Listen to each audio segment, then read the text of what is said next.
sahabat, sesungguhnya saya telah menemui atau menjumpai seorang imro'ah, seorang wanita, tamlikuhum, memimpin kaum sahabat, dan dia dianugerahi segala sesuatu dan memiliki arsyun adzim, kursi singgasana yang istimewa, yang gede, agung, luar biasa. Ini menunjukkan bahwa Quran nanti menerima di zaman Sulaiman alaihissalam kepemimpinan, dan kita tahu nanti Ratu Balkis diundang ke kerajaannya Sulaiman alaihissalam. Sebagian riwayat mengatakan bahwa pusat kerajaan Sulaiman alaihissalam adalah di Masjid Al-Aqsa. Jadi bukan di kotanya, tapi di masjidnya. Nah, ketika datang itulah kemudian Ratu Bilqis menyerah lalu masuk Islam.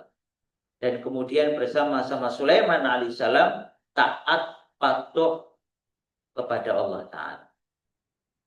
Sebagian riwayat mengatakan nanti Sabah tetap dipimpin oleh Bilqis dengan panduan dan tuntunan dari Sulaiman alaihissalam. Kemudian kisah yang kedua untuk menunjukkan adanya peran publik, termasuk nanti kita bicara pendidikan, itu adalah kisah yang disebutkan Allah Ta'ala dalam surat Al-Qasas. Yaitu kisah Nabi Musa alaihissalam bertemu dengan dua putri Nabi Syuaib di Madian. Di dalam ayat 23, Allah Ta'ala sampaikan kepada kita, walamma warada ma'am Madian wajada alai ummatan minan nas yasqun wa wajada min dunihim imra'ataini tadudan. Jadi min dunihim, di selain orang-orang yang sedang sibuk memberi minum ternaknya, itu ditemukan ada imra'ataini tadudan, dua wanita sedang menghalau kambingnya agar tidak minum dulu. Kenapa? Karena yang uyuk-uyukan, yang berkerumun itu para lelaki. Ini dua wanita ini istimewa, tidak mau uyuk-uyukan gabung dengan para lelaki.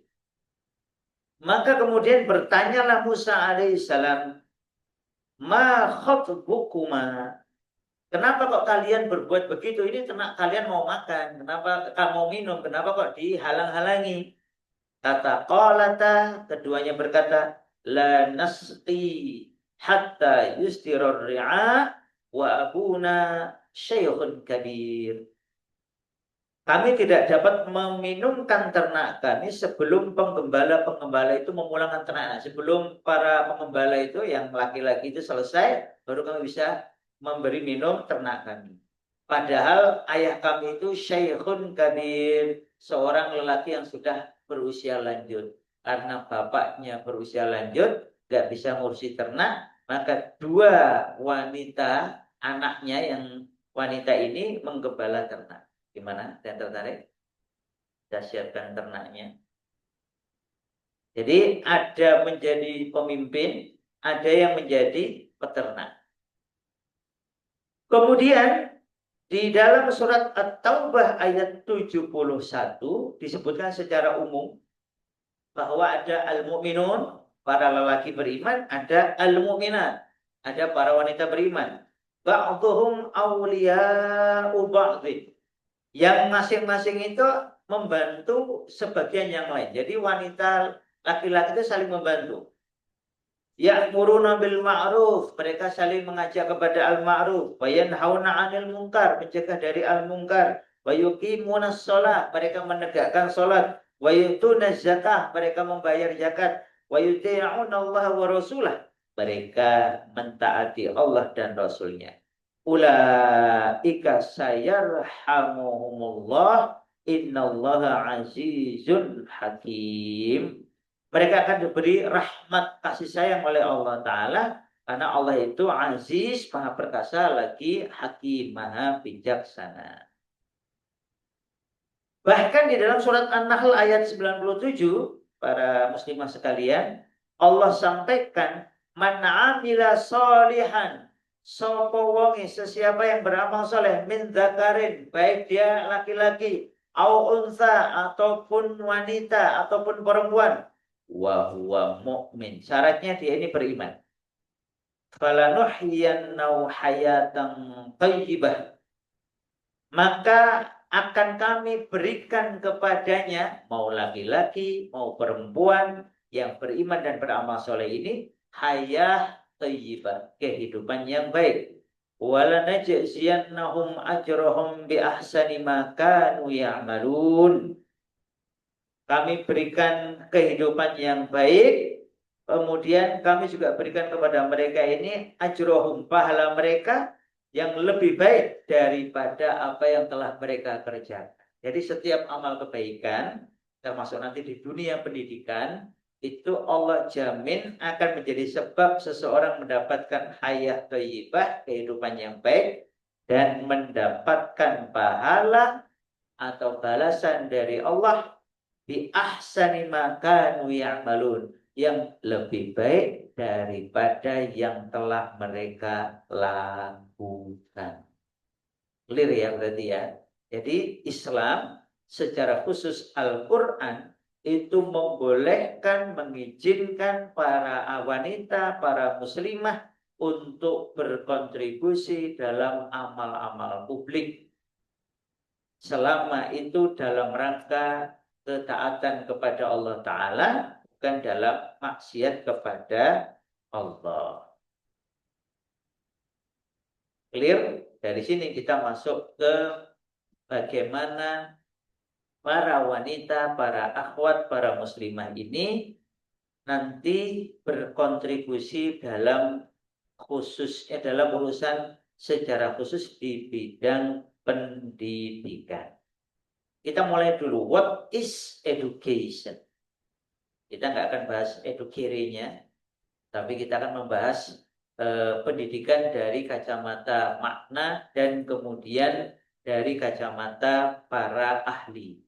Secara bahasa, pendidikan itu secara bahasa dalam bahasa Arab itu terdiri dari 3 kata.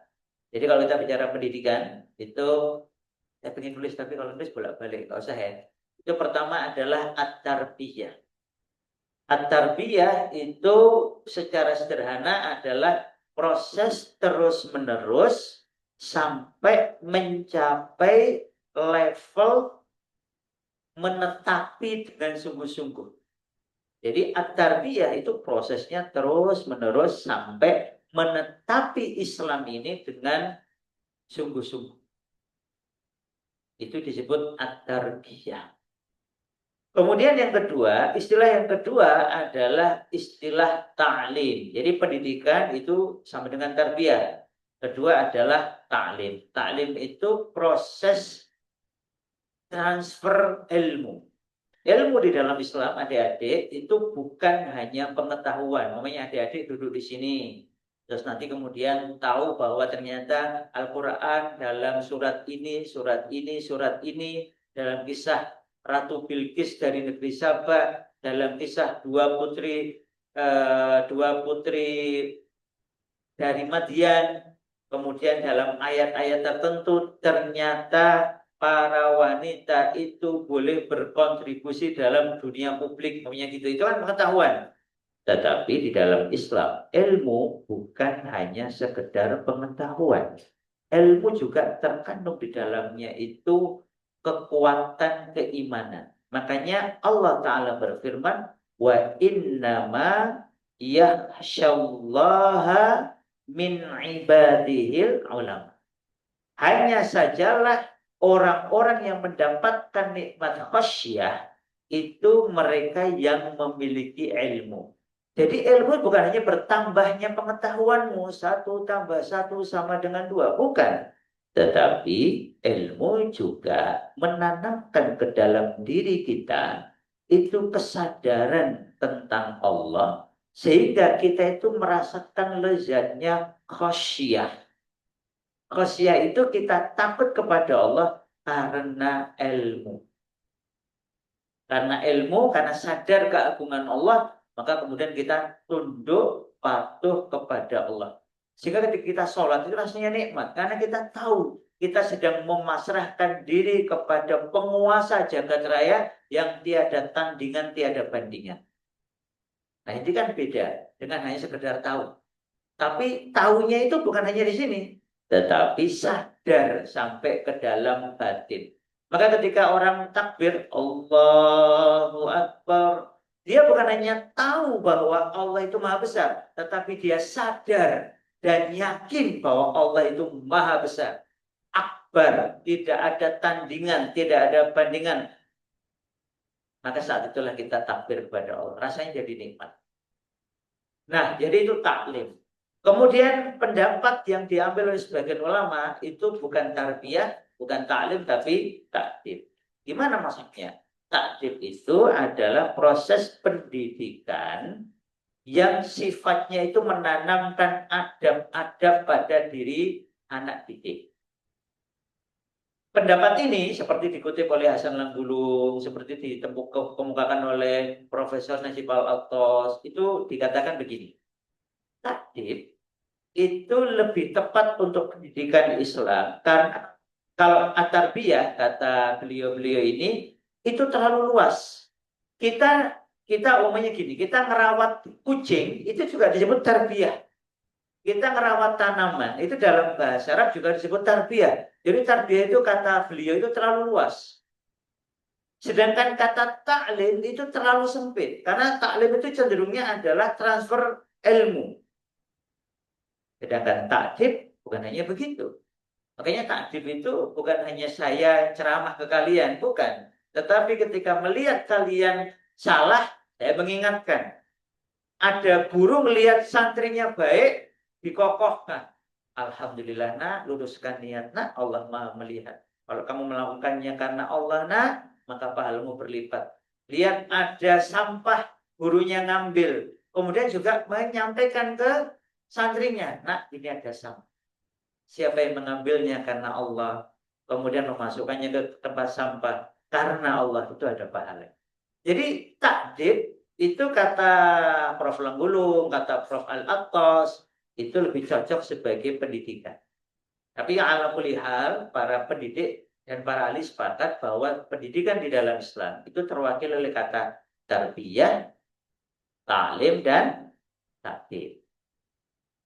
Jadi, kalau kita bicara pendidikan, kita bicara tentang bagaimana proses mentarbiyah, proses ta'lim, dan proses ta'dib. Bagaimana upaya untuk terus-menerus, setahap demi setahap, mendidik seseorang atau sejumlah orang untuk mencapai level kebaikan tertentu. Proses untuk menyampaikan ilmu, untuk menanamkan kesadaran kepada diri orang tentang pentingnya sesuatu, dan proses untuk menjadikan mereka punya adab-adab yang membedakan mereka dengan kucing, yang membedakan mereka dengan ayam, yang membedakan mereka dengan orang-orang yang biadab. Disitulah takdib. Maka tarbiyah, taklim, takdib masing-masing membantu kita untuk memahami apa itu proses pendidikan. Jadi kalau adik-adik, ini ada anak-anak ya, kumpul di pondok sajadah, terus kalian mendampingi mereka, itu kalian sedang melakukan proses pendidikan. Kalau kalian sedang misi di kelas, atau menemani teman kalian, kemudian teman kalian itu salah, umpamanya bersin kucing, lupa nggak mengucapkan alhamdulillah, lalu kalian ingatkan, loh mana alhamdulillahnya, terus teman kalian, oh iya lupa, alhamdulillah, terus kalian mendoakan, itu juga proses pendidikan. Jadi proses pendidikan itu bisa sangat simpel, satu orang dengan satu orang, bisa juga sangat kompleks, melibatkan banyak orang. Oleh karena itu, ketika kita bicara pendidikan, itu ada dua sudut pandang. Nanti kita menjadi memahami mengapa para mujahidah pendidikan itu perlu kita sadari kontribusinya. Pertama, kalau kita bicara pendidikan, ini ada tiga sudut pandang ya. Yang pertama adalah sudut pandang individu. Ini per orang ini. Di dalam dunia pendidikan, every person counts. Setiap orang dihitung. Kullu kunna muhimmah. setiap kalian itu penting. Itu sudut pandang pertama.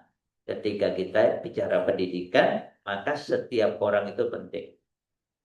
Maka ketika seorang wanita sedang mendidik, mamanya ya, dia belum menikah.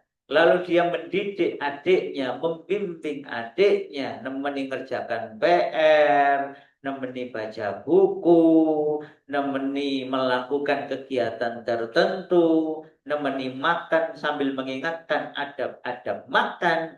Pada dasarnya sang wanita ini, sang muslimah ini sedang melakukan upaya pendidikan.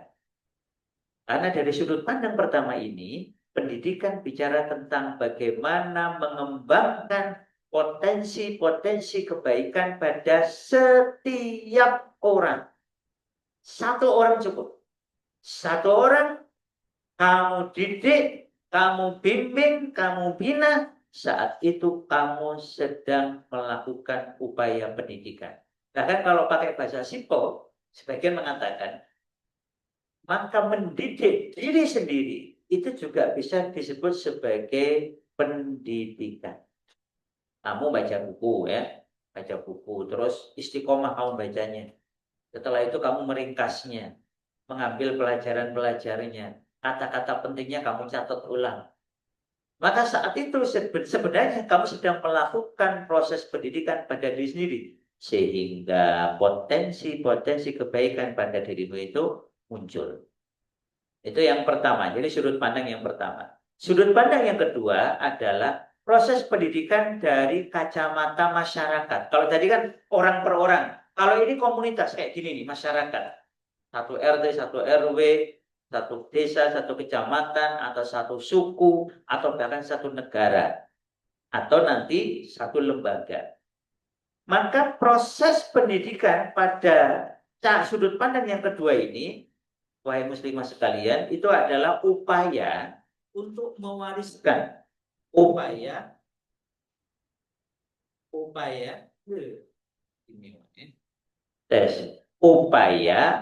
untuk mewariskan nilai-nilai ideologi kepada sekelompok generasi penerus atau ya sekelompok orang gitu aja ya. Jadi biasanya ini berkaitan dengan generasi senior atau generasi lama mewariskan nilai-nilai kepada generasi selanjutnya. Rasulullah Shallallahu Alaihi Wasallam bersabda, khairul quruni qarni, sebaik-baik korn generasi adalah generasiku. Kemudian setelahnya.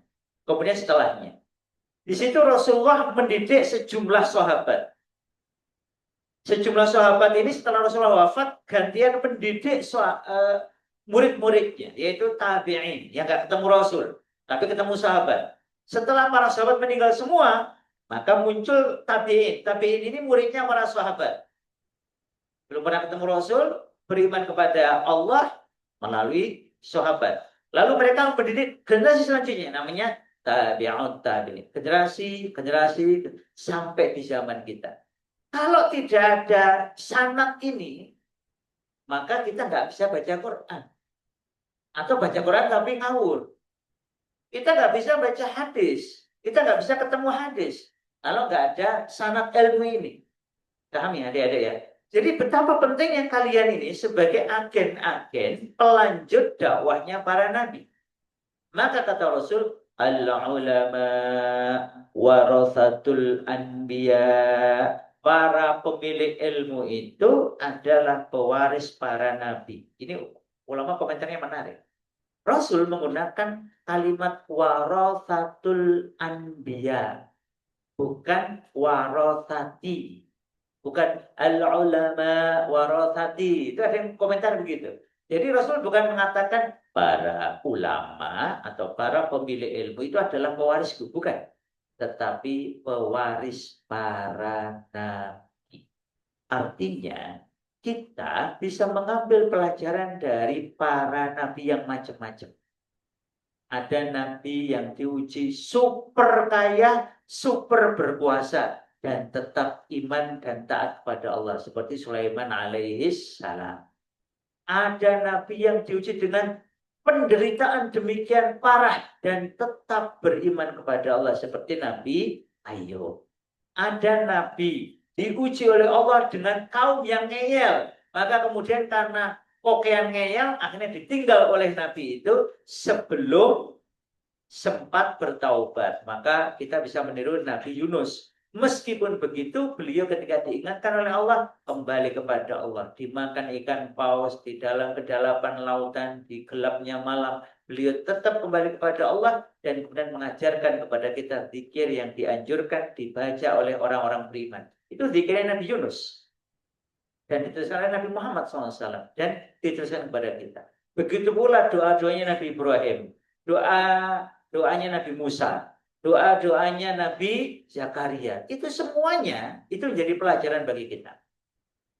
Dari sini kita menjadi tahu bahwa para akhwat itu juga bisa belajar kepada para muslimah ini, kayak adik-adik ini, bisa belajar kepada semua wanita beriman yang hadir, lahir, tumbuh, berkembang dengan dakwah sebelum masa Rasulullah Sallallahu Alaihi Wasallam. Ya Ibunda Hawa, ya Ibunda Sarah, Ibunda Hajar, dua wanita putri Syuaib dari Madian, nanti yang salah satunya menjadi istrinya Nabi Musa, ya dari ibunya Nabi Musa, dari saudarinya Nabi Musa, dari Ibunda Maryam, dan semua wanita-wanita muslimah, baik sebelum Rasulullah SAW maupun yang nanti hadir di zaman Rasul dan setelah. Nah, disitulah titik pentingnya. Berarti siapapun dia, tadi kata Prof. Yun tadi, Quran sudah menegaskan, man amila sholihan min dzakarin au untha. Pokoknya kalau ada orang yang beramal soleh, baik laki-laki maupun perempuan, maka Allah akan berikan pahalanya. Tahu artinya, Dek? Artinya, belajarlah dari mereka yang sudah beramal soleh. Ikuti jalan mereka sebagaimana doa kita, ihdinas siratal mustaqim siratal ladzina an'amta 'alaihim. Ya Allah, berilah saya, berilah kami ini petunjuk untuk menetapi jalan orang-orang yang Engkau beri nikmat. Siapa yang diberi nikmat itu? Minal anbiya. Ini ya tidak mungkin dari kalangan wanita ya. Kemudian minas siddiqi. Nah, ini mungkin. Minas syuhada mungkin. Minas solihin mungkin. Nah, di antara mereka itu Allah telah berikan kepada kita rizki sebuah bangsa besar yang memiliki sejarah panjang, yang terdiri pula dari para mujahidah pendidikan. Kita menyebutnya mujahidah ya, karena dari kata jahada yujahidu, jihad dan mujahadatan ya. Dari kata mujahadah, orang yang mau mengeluarkan upaya keras, upaya sungguh-sungguh untuk melakukan amal soleh ketaatan kepada Allah Ta'ala. Ini khususnya di bidang pendidikan. Nah, di dalam penelitian para ahli, terutama ahli sosial, tadi kan ada, tadi baru dua sudut pandang. Sudut pandang pertama adalah individu. Sudut pandang kedua adalah satu masyarakat, satu generasi ingin mewariskan nilai-nilai kepada generasi berikutnya. Maka kita pakai sudut pandang yang ketiga, yaitu sudut pandang individu sekaligus sudut pandang masyarakat. Maka dalam dua sudut pandang ini yang digabung jadi satu, jadi sudut pandang ketiga, adik-adik, setiap orang itu penting. Dia layak dan harus berkembang makin baik, makin baik, makin baik, makin baik, makin baik. Tentu perkembangan pribadinya tidak harus sama dan memang seharusnya tidak sama dengan yang lain. Ada yang perkembangannya itu model A, ada yang perkembangannya mungkin model B. Model A, model B, dan seterusnya. Nggak apa-apa. Yang penting makin dekat kepada Allah. Maka contoh dalam sejarah banyak. Mungkin ada yang diuji seperti Ibunda Maryam. Ada yang diuji seperti Ibunda Asia. Ada yang diuji seperti Ibunda Khadijah. Ada yang diuji seperti Ibunda Fatimah, macam-macam. Tetapi yang penting adalah mereka tetap taat kepada Allah. Nah, disitulah para muslimah sekalian, Allah Ta'ala perintahkan kepada kita untuk belajar dari sejarah. Termasuk sejarah bangsa kita yang panjang dan besar ini. Karena orang yang tidak mengetahui sejarah bangsanya, dia akan mengalami amnesia sejarah. Tahu amnesia? Apa amnesia itu? Hah? Amnesia itu apa amnesia? Ada yang tahu amnesia? Temanmu namanya amnesia? Ada? Tidak ada ya? Apa? Amnesia itu apa? Amnesia itu bahasa simpelnya lupa, tidak ingat. Amnesia sejarah berarti lupa atau tidak ingat dengan sejarahnya sendiri. Kita akhirnya mudah sekali terpukau dengan yang datang dari luar Islam karena tidak akrab dengan sejarah umat Islam, termasuk dengan sejarah tokoh-tokoh penting Indonesia, khususnya di kalangan para muslimah. Daftarnya banyak. Ini tim putri, namanya siapa Jin? Kayaknya ada beberapa ya yang telah mencoba membuat namanya apa Mbak Syafinya? Nyebutnya apa ini? Ya kayak naskah kecil gitu ya, naskah sederhana. Judulnya kepanjangan tapi ini ya. Ya ini ada Ustazah Ati, ada Mbak Sabrina, ada Mbak Syaina, Mbak Emira, Mbak Ermina, Takifa Ahmadina itu siapa? Mbak Dina ya.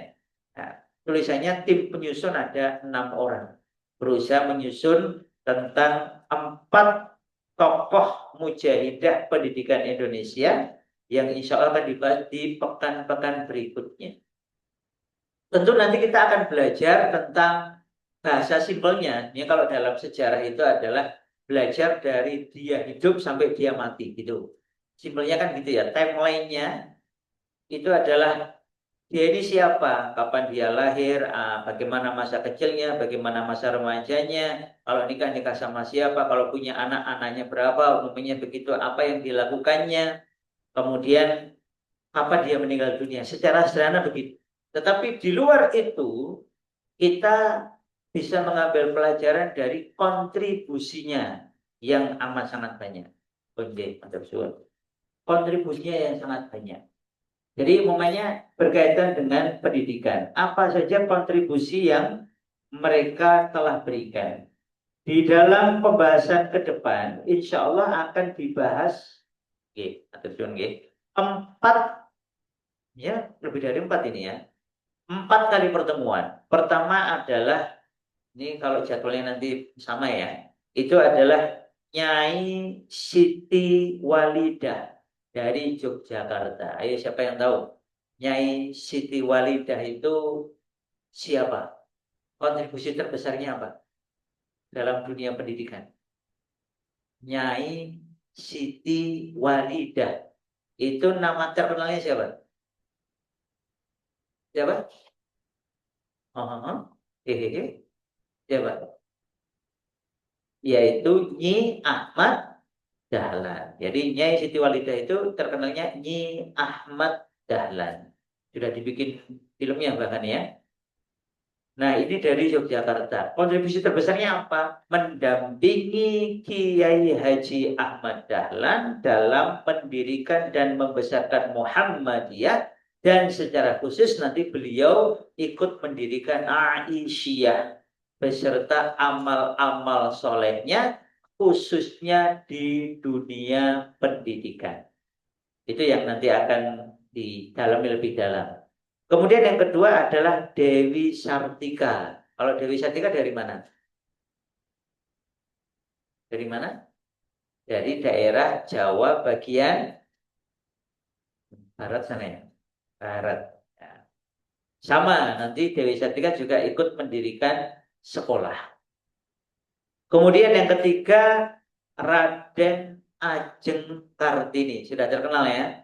Dari yang awalnya agak jauh dari Islam, setelah ngaji kepada Kiai Soleh Darat, kemudian beliau alhamdulillah merasakan benarnya Islam, lezatnya Islam, dan kemudian menulis kumpulan semacam kumpulan surat yang kemudian dikasih judul Habis Gelap Terbitlah Terang. Kemudian yang keempat itu 3 tokoh wanita istimewa dari daerah Sumatera, 3R. Sejumlah nama ini sekarang dipakai di beberapa tempat untuk nama jalan contohnya. Yaitu pertama adalah Rasuna Said, kedua Rohmah Al-Yunisiah, yang ketiga Rahmah Al-Yunisiah, yang ketiga adalah Rohana Kudus. Ini tiga-tiganya dari daerah Sumatera. Ini sebenarnya hanya perwakilan. Kita pasti dan yakin bahwa ada juga tokoh-tokoh mujahidah pendidikan dari wilayah Sumatera. Sumatera lain selain 3 orang ini, kemudian dari Sulawesi, dari Kalimantan, dari Nusa Tenggara. Kita memang fokus sebagai muslimah, adik-adik harus menggali serius siapa saja tokoh-tokoh pejuang dari kalangan muslimah, baik sebelum Indonesia merdeka maupun setelah Indonesia merdeka. Saya beri gambaran dari satu buku. Tadi awalnya mau saya bawa, tapi tebel-tebel jadi saya tinggal. Judulnya adalah Falsafah Pendidikan Islam. Jadi di dalam kitab ini disebutkan bahwa kalau kita bicara pendidikan Islam secara khusus di Indonesia, maka periodisasinya itu perlu kita perhatikan. Beliau mengawali dari zaman Rasulullah dulu.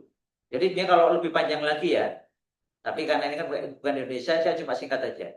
Jadi dari zaman para nabi, setiap para nabi berdakwah pasti ada pendampingnya atau pembelanya dari kalangan muslimah. Contohnya Ibunda Hawa untuk membela dan menemani Mbah Adam ya. Kemudian nanti Ibunda Sarah dan Ibunda Hajar di zaman Nabi Ibrahim dan seterusnya. Ini daftarnya menarik untuk dikaji sendiri. Karena mereka sudah melakukan upaya pendidikan, minimal upaya pendidikan di dalam keluarganya. Kemudian yang kedua adalah dari zaman Rasulullah Sallallahu Alaihi Wasallam seperti Ibunda Khadijah, terus nanti pasti ada wanita-wanita yang istimewa yang ikut berkontribusi dalam dunia pendidikan. Di dalam buku Hakadha Dhaharujilus Salahuddin, ada ya di belakang ya, judul kitabnya Hakadha Dhaharujilus Salahuddin wa Hakadha Adatul Quds, atau buku terjemahannya judulnya Model Kebangkitan Umat Islam, yang nulis Dr. Majid Al-Kilani. Ada nggak model kebangkitan umat Islam di perpustakaan Putri? Ada nggak? Belum ada. Oh ya, tim perpustakaan nanti bikin list kira-kira buku apa yang perlu dibeli. Di situ itu adalah risetnya Dr. Majid Al-Kilani tentang upaya umat Islam membebaskan Masjid Al-Aqsa yang nanti berhasil di zaman Salahuddin Al-Ayyubi. Menariknya, kata Dr. Majid Al-Kilani, upaya pembebasan itu sudah dimulai dari zaman siapa?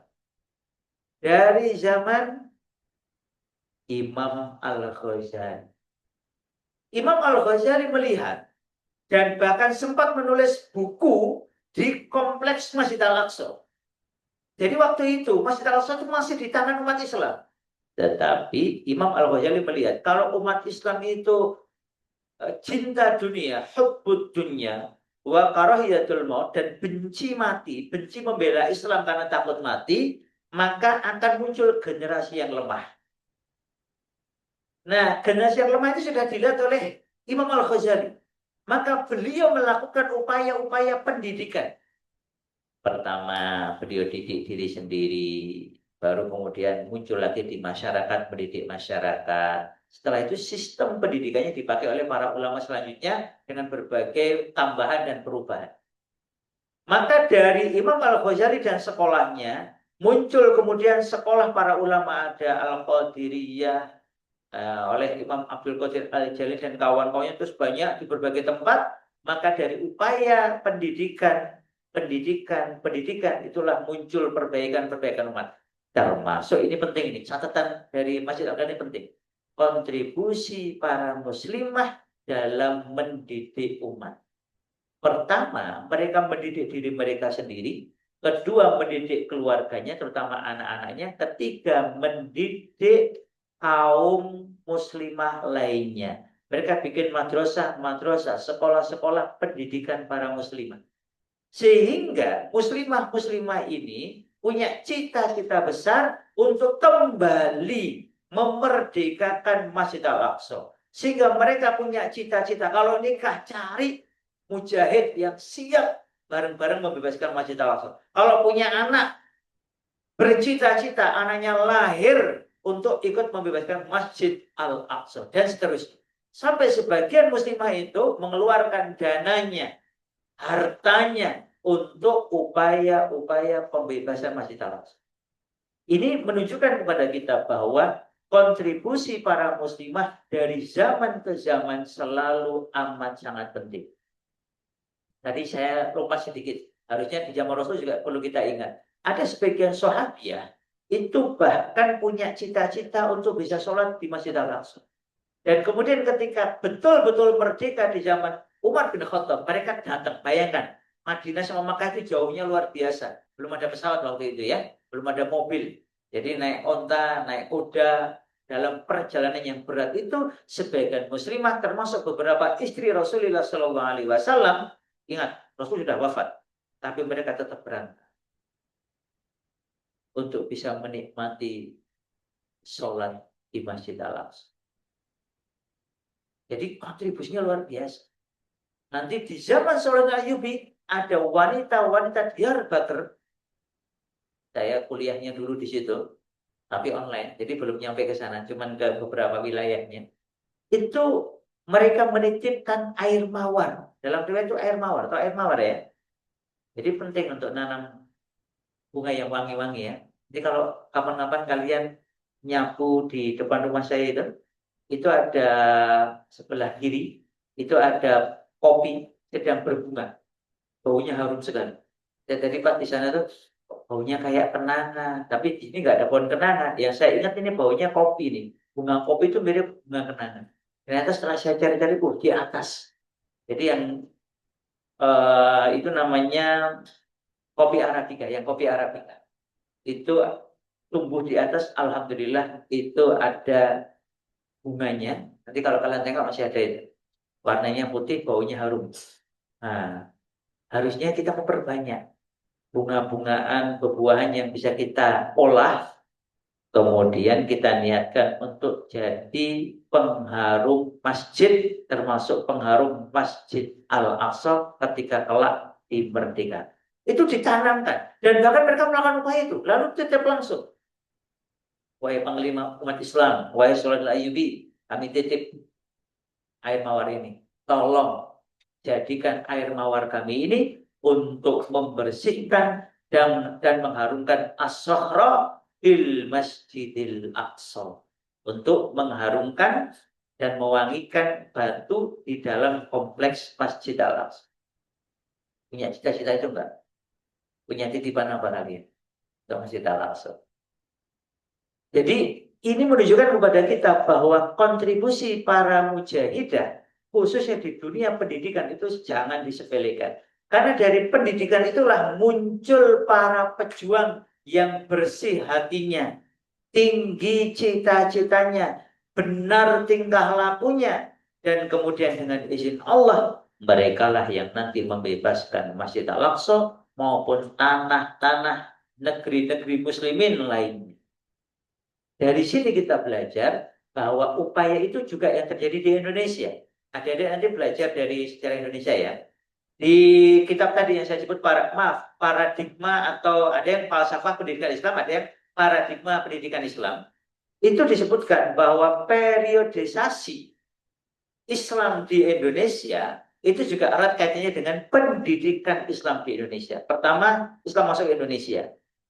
Waktu itu mungkin belum terjadi proses pendidikan. Tetapi setelah Islam sudah ada di Indonesia, sudah ada perkampungan umat Islam, ada kelompok umat Islam, kemudian muncul lembaga-lembaga pendidikan, baik formal maupun informal. Tapi di situ muncul proses pendidikan. Ketika seorang itu muslim atau mukmin, maka dia pengen keimanannya, keislamannya itu diajarkan kepada yang lain. Seperti para nabi telah mengajarkan kepada kita.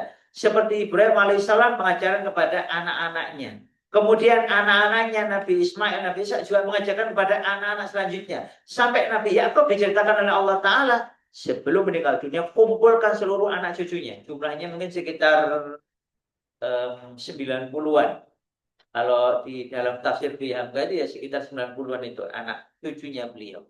Dikumpulkan semua, lalu kemudian beliau berkata, apa yang akan kalian sembah sepeninggal?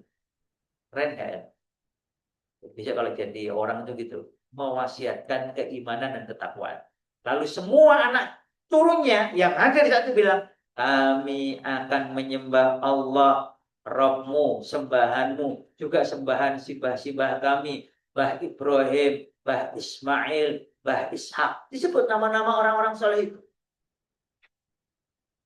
Jadi ini pelajaran bagi kita, pentingnya belajar sejarah dan kemudian mewariskan nilai-nilai kebaikan kepada generasi selanjutnya. Kalian hari ini menerima, tetapi suatu kali kalian akan menjadi orang yang harus mewariskan nilai-nilai itu kepada yang lain. Disitulah pendidikan itu bukan hanya sudut pandang pribadi, tetapi sudut pandang umat. Bahwa umat ini harus terus-menerus mewariskan nilai-nilai kebaikan, nilai-nilai tauhid, nilai-nilai Islam, termasuk belajar dari sejarah tokoh-tokoh ini. Jangan sampai kita mengalami amnesia sejarah. Jangan sampai kita mengalami ahistori, nggak ngerti sejarah. Adik-adik harus bisa dan harus tahu dan kemudian bisa menceritakan para mujahidah yang telah terlibat langsung dalam upaya pendidikan dan pembebasan Indonesia. Disitulah nanti setelah masuknya Islam itu ada periode di zaman sebelum Belanda datang. Jadi itu periode di mana dakwah berkembang pesat. Nanti ada yang mengatakan awalnya di Sumatera, terus nanti ke wilayah yang lain, ada yang Kalimantan, ada yang Papua, ada yang Indonesia, ada yang Jawa, terus begitu. Dan kemudian menjadi berkembang pesat di berbagai belahan Indonesia. Sehingga Indonesia yang awalnya itu animisme, dinamisme, nyembah patung, nyembah pohon, nyembah sungai, nyembah batu, kemudian menyembah pencipta semuanya ini. Itu kan upaya yang harus kita pahami. Setelah itu kemudian datang penjajah, terutama penjajah dari Belanda. Maka Islam bagaimana dakwahnya, siapa tokoh-tokoh yang muncul, yang berjuang secara fisik, sampai tetap berjuang untuk menjaga iman. Ada cerita-cerita menarik yang mengesankan ini. Bagaimana seorang ibu atau seorang simbah putri itu menjaga betul agar anaknya, agar cucunya tetap beriman. Contoh yang dekat dengan kita itu namanya Diponegoro. Diponegoro itu hidup saat Keraton Jogja itu dikuasai oleh Belanda. Di mana minuman keras dimasukkan, di mana gundik-gundik wanita-wanita itu dihinakan. Pakaiannya tidak pantas, menari tidak pantas, kemudian berzina di keraton. Maka Diponegoro Muda tidak sudi mengikuti perilaku itu, maka dia lebih banyak, dia mundur dan kemudian banyak menghabiskan waktunya di Tegalrejo. Museum Diponegoro ya, udah pernah ke sana ya. Dan kemudian siapa yang membimbing paling banyak? Mbah putrinya. Jadi malah si Mbah putrinya, Eyang putrinya. Satu di antara tokoh penting kenapa kok Diponegoro menjadi lelaki yang gagah adalah Mbah putrinya ini. Nah ini kan menarik bahwa itu tahun berapa itu? Tahun 1800-an. Jadi orang-orang seperti ini harus kita sebut dan kita ingat nama-namanya. Nanti begitu pula ketika Diponegoro melancarkan jihad fi sabilillah, perang sabil, beliau nyebutnya perang sabil, melawan kompeni Belanda, melawan kafir Belanda, itu nanti muncul di bawahnya itu Sri Kandi pasukan Diponegoro, termasuk istri-istri beliau. Itu adalah orang-orang yang pandai menunggang kuda, pandai melemparkan anak panah. Nanti ada videonya, ada video animasi, ada video memang ada apa semacam film di Ponorogo itu nanti ada latihannya. Jadi latihan para wanita muslimah saat itu, para Sri Kandi di Ponorogo itu adalah satu naik kuda, dua bela diri langsung kayak pakai pedang, pakai tombak. Yang ketiga itu pakai apa namanya anak panah. Terus lucu deh, jadi lucu asik gitu ya. Jadi pakai tali, kemudian dikasih gantungan gitu. Nah, nanti gantungannya dipanah sambil ada yang sambil berdiri, ada yang sambil naik kuda. Itu latihan para muslimah untuk berjuang membela telatah Mataram waktu itu dari penjajahan Belanda. Menarik kan? Jadi sebenarnya kalau kita mau menggali banyak sekali upaya pendidikan, termasuk tadi yang nama-nama sudah kita sebut, ini sekedar contoh. Karena kalau kita gali lebih dalam banyak sekali yang bisa kita dapatkan. Nanti setelah itu ada masa penjajahan Belanda. Walaupun cuma sebentar, tapi Rodi di zaman Belanda yang panjang, Romusa di zaman Jepang yang pendek itu sama-sama menyakitkan. Terus tapi jangan bilang lebih baik dijajah Belanda daripada dijajah Jepang. Sama-sama nggak enak. Itu musuh aja yang kurang kerjaan bikin kita ingin berterima kasih pada Belanda. Ya salah. Wong Belanda yang merampok. Masa kita berterima kasih pada perampok? Ya, kan kurang kerjaan. Jangan. Maka mau perampoknya namanya Belanda, perampoknya namanya Jepang, itu sama-sama perampokan, sama-sama menjijikan, sama-sama kita benci.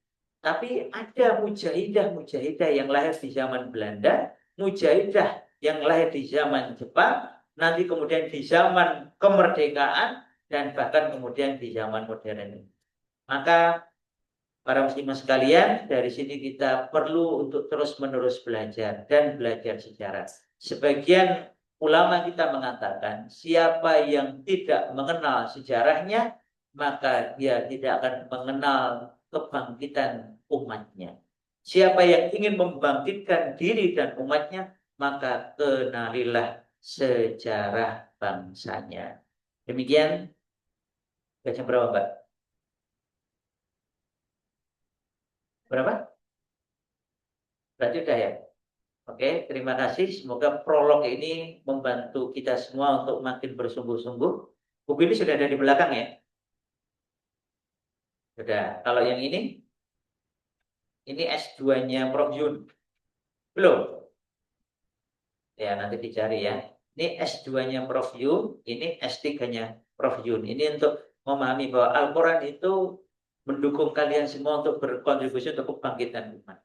Tentu dengan tidak melalaikan tanggung jawab utamanya sebagai hamba Allah, sebagai istri nantinya, dan sebagai ibu. Maka kontribusi sebagai pendidik, baik di keluarga, maupun di lembaga-lembaga, maupun di masyarakat itu sangat penting. Demikian, semoga yang sedikit ini bermanfaat. Semoga Allah Ta'ala jadikan kita semua, khususnya para adik-adik muslimah ini sebagai mujahidah selanjutnya. Baik di bidang pendidikan secara umum, maupun mungkin di antara adik-adik nanti akan menjadi mujahidah secara khusus di bidang pendidikan. Kalau ada pertanyaan silahkan ditulis, nanti diajukan ke panitia. Tidak harus saya menjawab. Panitia yang jawab juga baik-baik saja. Atau bisa menjadi bahan pertanyaan untuk di pertemuan-pertemuan berikutnya.